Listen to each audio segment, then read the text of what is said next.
ano Brad, marami-rami na yung labahan mo kasi araw-araw ang palit din eh. Oo.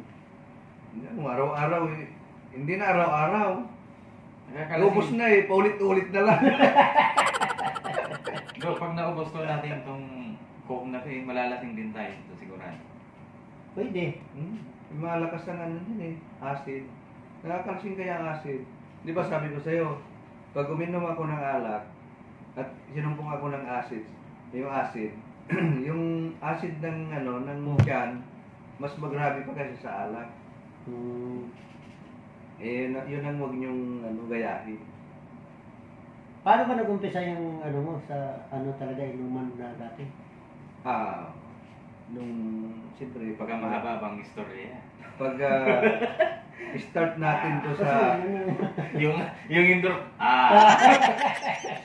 pag-start natin sa pinaka-una to, talagang matagal. ibig mo sabihin do, tinatanong mo kung paano nag-umpisa yung acid. Paano nag-ano na sa kanya? Hindi ganito yun. Kasi pagkabataan mo, inom ka ng alak eh, hindi ka pa kumakain. Kasi malakas ang loob mo eh, kabataan. Kaya. Ngayon, sige, inom. Hanggang sa map din na yung sikmura. Yung ano natin, yung tiyan natin. Ito ka ba? Umpisa na pala yun, dahil sa alak. Ngayon, huwag sanayin talaga na iinom ng ano, ng kahit soft drinks, kahit ano, basta kahit na may sili. Kasi nga, manipis na yung bituka. Kasi wala siyang tinutunaw eh, no? Walang gigilingin. Walang gigilingin pala, Naggagan. Gagas-gasan yun. Pagpunta ko sa Dubai, dala-dala ko pa rin 1 taon na namimilipit ako sa sakit. Pero hindi ako nagpa-doktor. Tiis mo lang. Kasi sa isip ko, kung ang doktor i-advisean ka ng ganito at hindi naman niya magamot, kasi ang doktor i-advise sa'yo, ganito inumin mo para gumaling ka. Pero hindi ako nagpa-doktor. Ako mismo ang buwabot sa sarili ko. Isinisip ko na lang na ako yung doktor. Hanap na lang ako ng gamot. Gamot para ano. Pero hindi gamot ang ginamit ko. Malakas na pang gamot talaga. Kasi ang gamot may chemicals yan. So ngayon, may nagpayo sa akin. Oh my God! Wow! Yung fresh milk, yung 250 ml.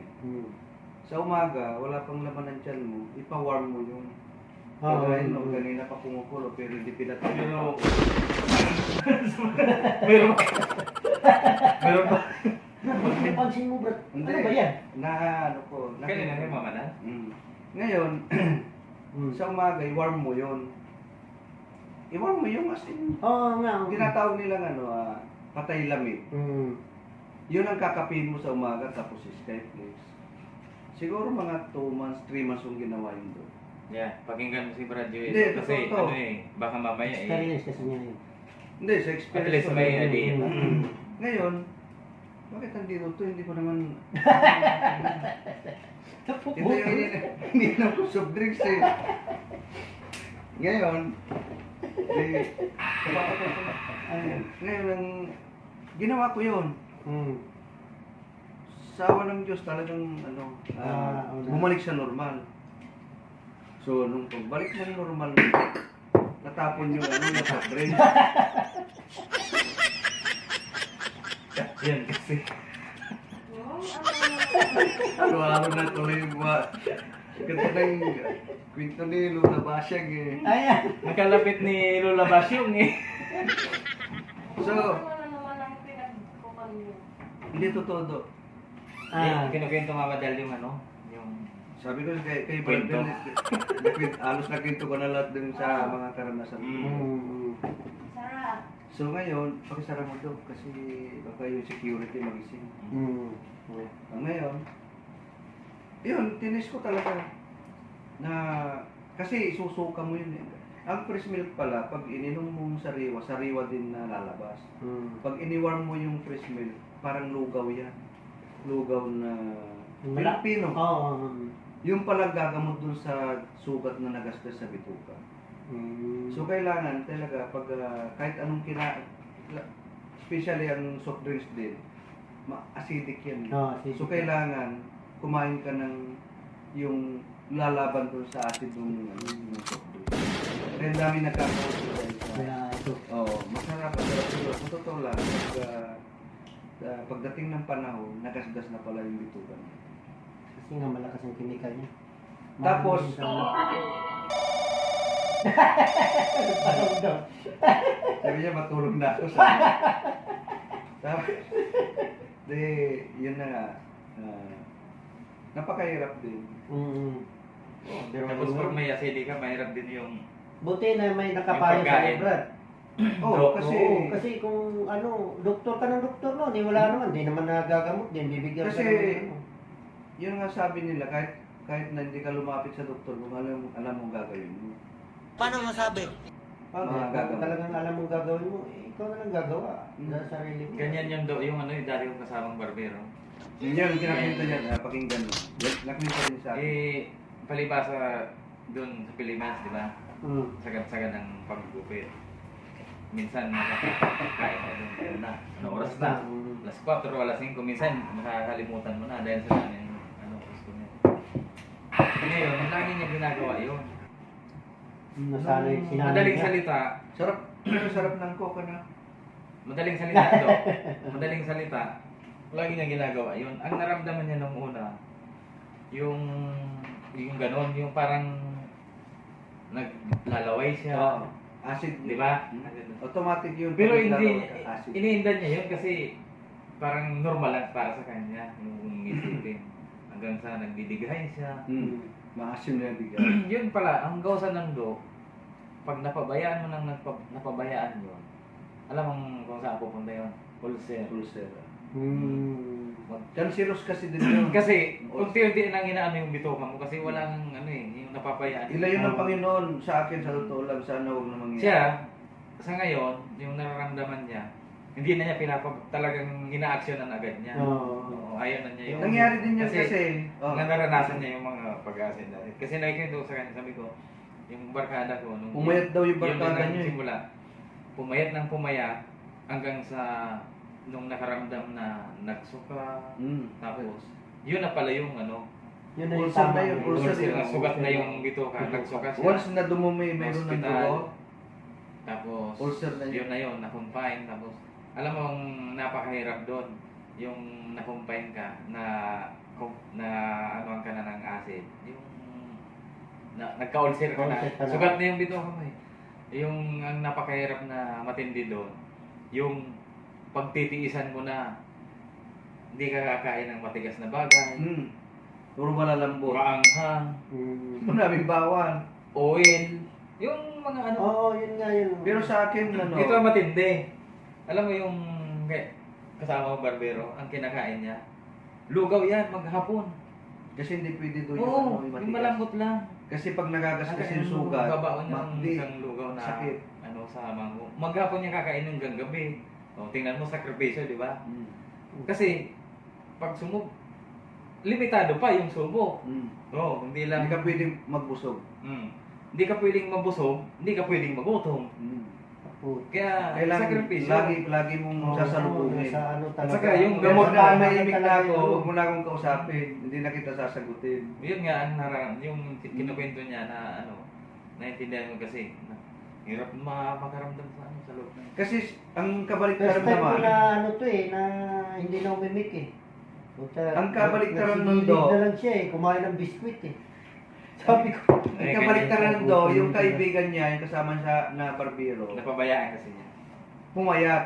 Pero baliktad sa akin, tataba ako. Hindi, paano kasi Brad, na na niya, tumalab na yung lahat na Napabayaan. Oo, napabayaan niya.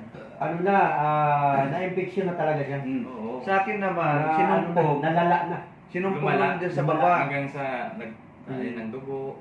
Ayun na yun. Busy ako Ano, do. kumusta yun? Patay na? Hindi, wait po. Sobrang pati. Ano, patay na? Uy, pa naka-recover Matindi nga yung siya. ano niya eh, matindi yung Recovery tama nga niya. siya. Dahil Hindi, sa kasi- dugo na yun. Oo. Sinumpong na naman ako Hindi, kasi yan ako sa do. kinukwento niyang acid. Kasi nagsimula sa Huwag niyong acid. sa totoo lang kasi yung pinagdaanan ko, huwag niyong hindi biro ito. Hindi biro. Sa totoo lang. Buti pang masakit ang ulo mo eh. Kasi sa tiyan. Oo. Sabi ko sa'yo, kahit nainis ka na doon sa ginagawa mo, pero sa akin, mahaba ang pasensya ko eh. Kahit na gano'n. Ayun ang number one na iniisip ko. Matapos ko lang. Yan yung mga tong. Oo. Dalawang kalaban ko dito. Sinumpong ulit dito sa baba. Tinatawanan nga nila ako, sabi, hindi na yan makakain kasi na mayroon naman dumating. Hindi, sa totoo doon. Doon May time pa lumala. nga to doon na umuwi bigla eh. Oo, hindi ko na kaya. Nahihilo. Kasi hindi niya kaya yung nararamdaman. Uuwi ako sa bahay. Kasi nga, ang sabi ko sa'yo, mas maganda pa yung lasing ako kaysa doon sa acid ko. Hindi, sa totoo lang. Napakahirap. Kaya tingnan mo, minsan may baon-baon ako, hindi ko lang pinapakita sa inyo. Minsan nakita mo doon sa shampooan, nandun ako. Dahil hindi na pwedeng palampasin. Skyflex. Yun din yung Kailangan sama mayroon ko ka dati talaga may ilalagay. Skyflex. Ano talaga ng ano, kailangan may pang ano ka talaga. Kaya si Alex yung ginagawa niya, siya pinapayaw ko siya, huwag mo sanayin niya. Once na nangyari sa yung nangyari sa akin, lalo yung magmamasahe ka. Napakahirap. Sa akin nga, nagugupit. Ganyan ka lang, di ba? Pero pag sinumpong, minsan, yun nga, buti nga, Mas mahirap to kay Alex kasi persado yan. Oo. Hindi, sa kanya kasi, iba sa atin eh, kasi matalas yung hawak natin eh. Sa kanya kasi, pwede niyang, kahit anong gagawin na, okay lang eh. Eh sa atin, hindi pwede, yung lilinyan mo, yung maraming request. Napakahirap yun. Yun, sana na wag aabot sa inyo. Sa totoo lang. Kaya number one talagang gagawin, pag oras ng pagkain, makakain Oo. ka. Kaya, di ba, Pag gutom ka, oo, kailangan kakain. Kahit kaunti. hindi mo masolve yung kain mo, basta at least makakain. Makakain. Kasi yung importante, yung tiyan natin, yung bituka natin, may ginigiling. Sa Pilipinas, ganun eh. Kahit sobrang dami Kasi ganun. gumagalaw yung ano natin. Sasaglit ako niya, tutukan. Brad. Kahit dami Oo, ganun, totoo. customer. Hindi, minsan pag Di ba, sinumpong okay lang yung madalain yung kain mo ba? At least Hindi na ako makakain. hindi na ako nahihiyang sabihin ko ano. Kasi sa baba, pag ahit na, pinapaahitan ko na sa kanila. Hindi ko na kaya. Yung kamay ko, parang na akong adik. Hindi, sa totoo lang. Kasi ano na eh, sumumpong na eh, ano na eh. Oo, naranasan hindi mo na pwedeng kontrahin yun. Oo, Ang matake. pangontra mo na lang doon, kakain Kakain ka. ka. Naranasan mo na rin doon. Umatake na kasi. Yung nagugupit ka, nanginginig ka na. Oo. Dahil sa gutom ka na, di Gutom. ba? Sa inyo, Normal yan eh, sa mga barbero eh. yun lang yun. Sa akin, yun lang yun. Kasi nga gutom ka. Pero sa akin, iba. Kahit busog ako, pag inatake ako ng Iba na sa kanya acid, kasi yun nga, yung ano, may hindi point. pwede, hindi ako kakain. Kasi yung acid kasi, parang ano yan eh, parang... Sa atin, normal pa lang yun. Alam mo ba yung ano, yung kahit anong takaw mo, hanggat hindi mo pa nakuha yung gusto mong busog, hindi ka masusol. Parang ganun yung acid. Kaya ako ang tendency niya, tataba. Ngayon, nagko-control lang ako kasi nga, Kaya, ang mga... pag high blood ako, di mas matindi. matindi. Kasi ang acid, iba yan, paiinitin yan hanggang dito sa ulo mo. Kung high blood ka, hindi mo alam kung ano mangyayari sa'yo. Sa totoo lang, ito parang sinusunog yan pag sinumpong. Init. Kaya ang magiging sakit ng mga barbero, Pasma. pwede kang pasma, magkaka-ulcer ka, yung ano yan, lalabo ang mata mo. Parang, Yan number one eh. parang ikaw do, pag nagbabasa ka ganito na, Hindi, totoo yan to. Kay Chinese, no? oo. Unang-una, Hindi, totoo to. pag tumanda ka, pag nagkaedad ka, manginginig ka. Yung mannerism Oo, na. yan yung ano eh, yung mga ano ng mga Yung barbero. tinatawag nilang ano, Diyan tayo disease. doon babagsak eh. Totoo. Kung hindi manginginig ang kamay mo, Ay, lalabo ang mata dapat mo. sana ilayo ng Panginoon yun kasi hindi natin alam kung in the future eh. Di ba? Sino makapagsasabi? Ako, sasabihin ko, pasmado na yung kamay ko eh. Minsan Minsan, kasi mo kapag sasabi namin. Kahit saan tayo mapunta ganun. yun, Pagdating na lang ng dulo. Normally na yan yung lalabo yung mata mo talaga. ito Dok, sasabihin ko sa iyo, ang totoo lang. Nag-umpisa ako sa pagod ang kamay ko, naghuhugas ng kamay, di ba? Kasi mapapahugas ng ano. Dito lang ako, hindi sabi nga ni Brad Birilli, sabi niya, mas mapapasma ka kasi Iniingatan. iniingatan. Tama Kasi yun. nung, Totoo yun. nung araw kasi sa totoo lang, Totoo yun. Ayan, usapan mga barbero. usapang barbero. Ay, beautician ako. Lalo pag yung makiyumit. Dikit. So, Meron. Yan yung topic namin sa mga barbero eh. Eh, beautician yung akil. pagkaluin mo na, unisex. Professor of sorry. Ay, hiyak-hiya naman ako sa yan. Diyos ko. Ang ilong mo, ano ba yan? Ba't ganyan? Malantika. Anong gusto mo? Puro ano? Puro coke. Propo. Dar na ano, Ano na? Ikaw ang pangkaraniwan. Puro coke. Dahil lang totoo, ano? Parang talo ako dito eh. Pag umikot eh, sa akin lahat ang bagsak eh. Ang taas.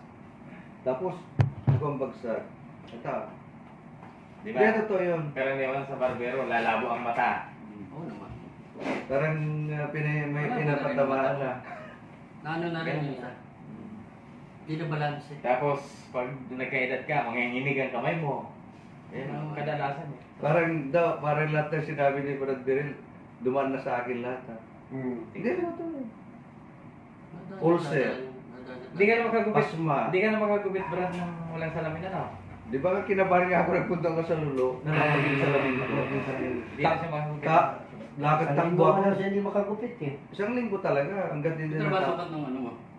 Ano na ako eh, 150. Tingnan mo pag nagano ako, sabi nga nung bata eh, di ganda ng paglalaro, siyempre games nga eh, nagbibilyard akong ganyan sa cellphone. Sabi nung bata, di ko pinapansin na doon sa harapan, nagsipupusin rin, Mama, why? He's playing but sleeping, sabi niya. Bigla ako natawa. Kasi nga yung mata ko, di ba, nakagano, di, siyempre, medyo singkit ang mata ko, tapos ang gano. Silip ng batang gano'n. Mama, he's playing but sleeping. No, sabi nung nung nanay. Hindi, totoo yun. Hindi, ingatan niyo mata niyo sa totoo. Hindi. Ito, Bulgaran na to eh, siyempre.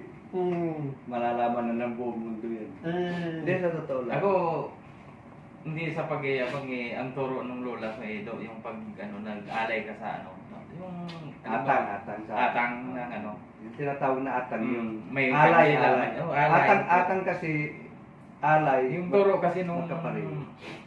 lola kong pero nangyari? Inunom ko na. Ay, anong ginagawa no? Mamaya. pero yun talagang ko sa kanya kasi na siya namatay siya halos 100 na Ado, anong gusto mo? Mamamatay ka na maga o 100? halos pa 100 na 100 na siya kasi gano'n na Brad. pangain. Kasi tinuturo mo yung mga lahat ng kapitbahay na may nag-aalay, pupuntahan niya. Ito ang laging advice sa akin, yung sabi niya, Oy, Berhel. Sabi ko, na. Akala ko, kung anong tinatawag niya lagi, yun pala, kukunin niya agad yung yung basong ganito, di ba, may tubig, nag-aalay, Tagalan din. may itlog pa nga di ba? Bibigay sa akin. Ihilamos mo nga to. Sabi niya. Sabi ko, bakit lang? Sabi niya, iinom ako. Basta yan, ihilamos mo yan. Kasi parang naubos mo. Kasi galing yan sa yung alay ba? Oo. Tulod sa amin yan sabi ko, tulod. Tulod ang tawag. Sabi ko, bakit lang? Basta hilamos mo yan. Edi, hilamos ko lang. Maganda yung Wala namang masama doon sa mga sinabi ng mga matatanda kasi matatanda. Pag hilamos ko, Nada. Ano ba eh? sabi nung lola ko, pag hilamos ko, Ops! Huwag mong pupunasan yan. Ano? Sabi ko ito. Oh, sige, wala nang problema. Tubig lang naman yun Edi, hinahayaan ko lang hanggang sa matuyo. Nung, wala pwede na punasan. Tinignan. Okay, sige na. Sabi, ngayon, tinanong ko, bakit kailangan nilamos yung yung Hinalay na tubig. pinalay na tubig? Yun, pinaliwanag na sa akin. Alam mo, Beryl, sa akin, ako, matagal na akong ilan ang edad ko ngayon. Lintik, napakalino ng mata nun. Oo. Kaya doon ako naniwala. Ngayon, lagi daw niya inihilamos yun yung inalay na tubig. Kasi, yan eh, lalo na pag galing ng Alay. Oo, 3 hilamos. Ganyan. Pero sa akin, brad, Lagi pala yung kasi ginagawa ako niya. naniniwala din sa Sinunod mo naman. no? Oo. Pero sa kanila, sabihin na natin, hindi ko kinukontra yung lola mo, hindi kita kinukontra na. Para sa akin kasi, generation by generation, sa kanila noon, puro natural lang nakakain. Pabri tayo, di ba? So, Yun ano nga, na iniisip tayo? ko rin Pero yun. ipag inihiling natin na dapat hindi mangyari yung gano'n, kasi siyempre, mahirap na. Bay kamuting kahoy lang sila. Gano'n. No? Talbos Natural ng yun. kamuting kahoy. Talbos ng Chemical yun. kamote. Bakit ang alam mo yung kinakain natin yan, natural yan? Wala, Hindi puro ah. ano na yan. Meron na mga mix yan. Halo-halo yun. Tingnan mo. May kilala nga ako doon na nagluluto eh. Hindi makapagluto na walang magic sarap. Bubutburan niya talaga yan. Sabi ng kakain ngayon, Manong, ang sarap po ng luto niya. Ako, magaling ako magluto eh. Pero magic sarap yun. Yung magic sarap. Yun na, yung Brad, tapusin ko yung kwento ko pala. Di laging ginagawa yon. Siyempre, awa ng Diyos, kahit papano, okay pa naman ang Pero paningin hindi ko eh. pa ano. Wala pa akong Minsan, ginagawa ko rin doon. Di ba mag-aalay Oo, sila? Hindi, nakikita ko eh. Oo, Sabi ko, kukunin ka tubig. hindi, nakikita pero hindi ko na kinukontra kasi Ilamos ko. kanya-kanya tayo. Kasi yun na nga linya yung eh. ko eh, paniniwala ako eh. Kasi, Paniniwala. tingnan mo naman, okay pa naman paningin ko. Hindi ba, na ako, ilan na ako. Sa kanya, ihilamos. Sa amin naman, pag kinain mo yung inalay dun sa altar, Meron pa, itlog, kinakain Oo, ko. sabi- Oo, kasama yun. hindi pwede pang matanda lang daw Oo, yun. yun nga. Kasi magiging ulyanin ka. Oo. Oo, kasabihan. Oo. Kaya di yun, lagi ang pag may nag-alay, titignan, may tubig. Ielamos ko na yan. Pero yung iba, hindi mo na alam. Baka hindi ka pa kumain. Kumain na ako, bumaba na. Yun. Di, yun. Hindi, mga kwento lang yung mga... Pero hindi dahil dun sa ano. Kahit anong mangyari kasi, dito tayo. Ang gadget talagang malakas na magpalabong mata. Isa pa yan. Doon lumabo talaga. Sa totoo lang. Aminin ko, alam nyo yan, pag hindi ako nagsalam, hindi na ako makakagupit. Once na, kunwari, sabihin natin, nawala yung salamin ko. Wala na. Bakit ako magugupit? Makakadisgrasya ako eh. Kaya yun ang ingatan nyo na... Kaya ako rin, ayaw ko rin na magsalamin din kasi baka mamaya siyempre nagsasalamin ka, maiwan mo yung salamin mo, di ba? Totoo yun. Tingnan nyo sa akin, pag hindi ako nagsalamin, wala na. Parang hindi na ako comfortable. Wala na buhay ko na yun eh. Tsaka kakagadget dati, Oo, sa totoo lang. Kasi nung araw kasi, Gaya niyan, yan. Brad, Grabe yan. pag sinabi mo nung araw, parang napakatagal ng araw eh. Buti na lang araw, hindi buwan eh. Hindi, sa totoo lang noon kasi wala akong ingat. Nag-games ako, madilim. Ang masama pala dyan, pag nagsisilpon ka, nagagadget ka, na walang liwanag, nalalaban dun sa reflection ng pinapanood mo. Kasi mahilig akong mag-games, mahilig akong magbasa ng article. Paano masabi? Lahat ng mga binabasa ko yun. Mga nagsisearch ka ba? Oo, hindi ko na napapansin, lumuluha na pala yung mata ko. Yun na pala yung umpisa nun. Pag lumuha ang mata mo, ibig sabihin nun, dry na yung yung eyeball natin. Pag nag-dry yan, Yun na yun, oo, yun na yun. Doon ako napiktuhan. Daw, alam mo yung nabili mong manok? Maganda kasi may kasamang hotdog eh. Ano yung giveaways yan? Nasabi yung giveaways kasi dalawa eh. Sana yung isa lang. Tayo. Kinain ko na ngayon. Kaya, hindi, si Dalia, sa totoo lang, pinagawan ko ng salamin yun. Pinagawan ko ng salamin na wala pang grado yung mata niya. So, guys, sana may Gago! Natutunan kayo sa mga kwentuang barbero, ha? Kaya, ito na!